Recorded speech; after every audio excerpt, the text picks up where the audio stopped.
तो ठीक बहुए नो लड़न लगा पैदाएं करो मुंह फोड़ के ले ले हाथ के बरोबर ले हैं हाँ आंगन में ठाड़ी हो के लड़ा के बाद मकाई से पूरो ले है एक चिकम में ले है जा तो छाने पूरी अच्छा उन्हें लड़कों से पूछ के देखो करो कि जात को छाने बिल्कुल बराबर लड़बे आजाद पैदाएं करो तुमने मुंह फोड़ के ले ले अब उन्हें लड़कों से पूछो करे बूढ़े बाप मताई कौन खोचाने बूढ़े बाप मताई कौन खोचाने को नहीं चाहने बूढ़े बाप मताई नहीं चाहने को जात चाहने पूरी पूरी बात यही बिगड़ जाती है प्यारे हम किस दिशा में जा रहे और ये कथाएं क्यों कथाएं इसीलिए हैं नहीं कथा तो हमसे अच्छी तुम्हारे जाना तो हाँ किसी से भी पूछ लो भागवत हो रही कनक जा हुए मोर पंख पेड़ है गन्ने चले वो कर है का है भाई चाहे 50,000 खर्च करो चाहे 50 लाख कथा तो वही है लेकिन ये कथा हमें क्या सिखाती कथा हमारे लिए सिखाती है कि कभी भी अपने बड़ों की अपने माँ बाप की कभी भी बुराई और निंदा नहीं करनी चाहिए कभी भी अपने धर्म की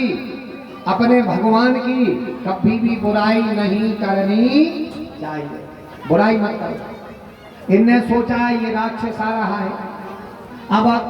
भगवान का ये कर देगा अपमान और हम देख भी नहीं सका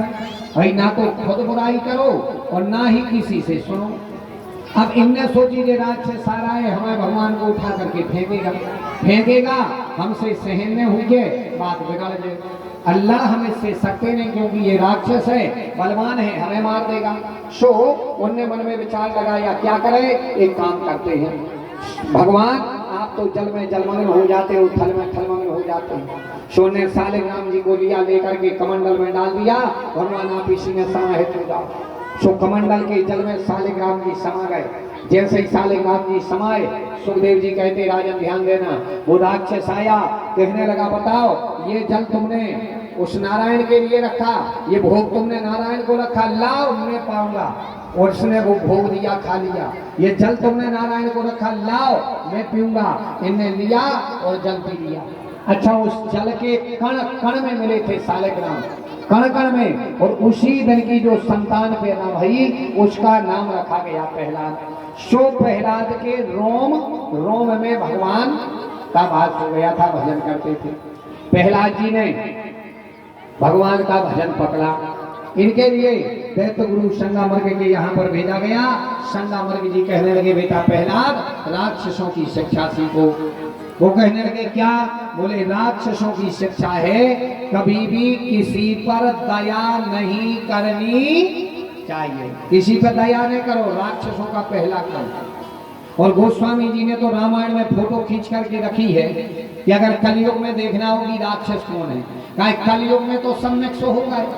पहले राक्षस अलग होते थे देवता अलग मनुष्य अलग कलयुग में सब हो गए हैं मिक्स इसी धरती पे कज्जक देवताओं जैसा जीवन जी रहे और कज्जक धरती पे राक्षस भी हो कज्जक मनुष्य भी हो अब हमें देखना है कि कलयुग में राक्षस कौन है तो गोस्वामी जी ने एक फोटो खींच करके रखी है जौन में जे गुण मिल जाए समझ जाइए वही राक्षस है गोस्वामी जी लिखते हैं रामायण में कि माँ नहीं माते पिता नहीं देवा श्री राम जय जय राम माँ नहीं माते पिता नहीं देवा श्री राम जय जय राम माँ नहीं माते पिता नहीं देवा करो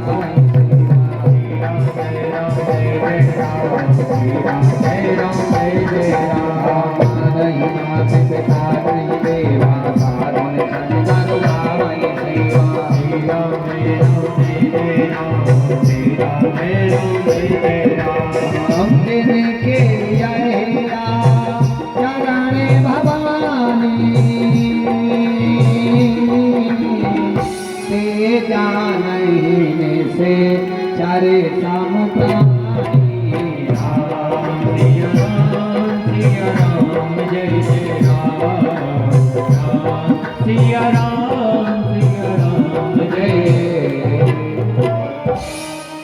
गोस्वामी जी लिखते हैं कि माँ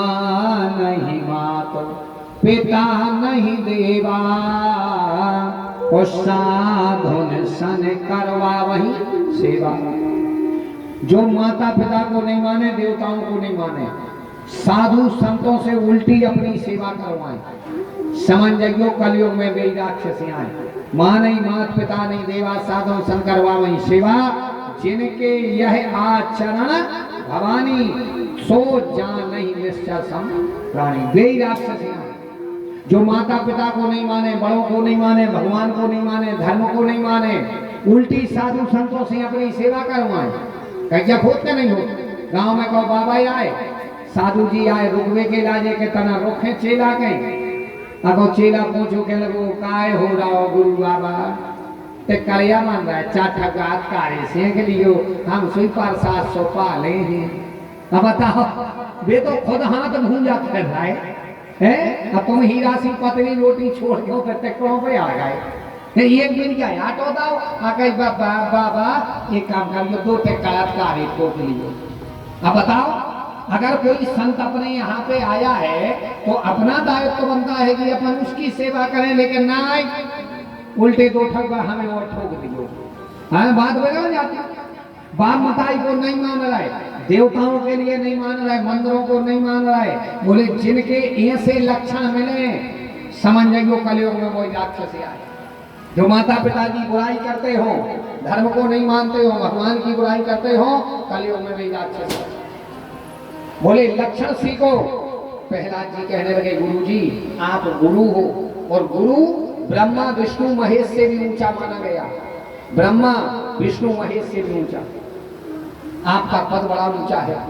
लेकिन गुरुजी, गुरु वो श्रेष्ठ है जो भगवान के चरणों तक पहुंचा है। उल्टी शिक्षा देवे गुरु वो श्रेष्ठ नहीं है।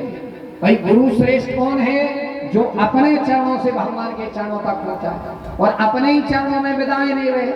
तो बात बिगड़ जा। चरणों में विदाई दे दिया कर तो बात बिगड़ जा। कहने का भाव,